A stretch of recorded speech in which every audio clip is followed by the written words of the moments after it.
Right, guys, ndadzoka manje. Nyaya iri panapa iya yekutadza kumhoreswa yaNick Mangwana iri kunetsa, iri kutenderera. Nick Mangwana asvika pakubloka vanhu vakawanda on Twitter because ari kushayiswa mufaro nevanhu and ari kusekwa zvisingaite achinzi unonyanyisa kuonererwa panapa uchitanga wakasungirwa chizanu pamuromo. So panapa iye ari kuzopindirwa panyaya ari kutaura kuti the video is an edited nonsense. The last diary I attended was Thursday in Mutare and I had a 10-minute conversation with His Excellence in a lineup and was wearing brown tweeds.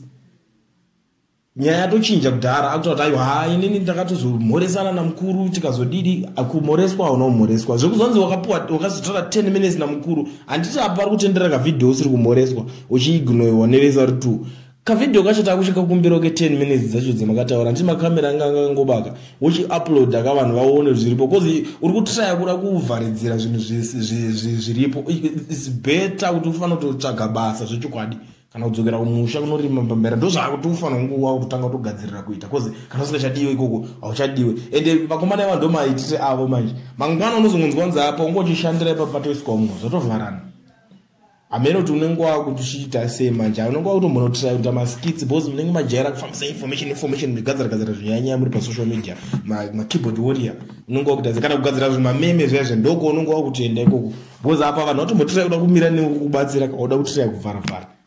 Uditsa 10 minutes video rachitoonekwa.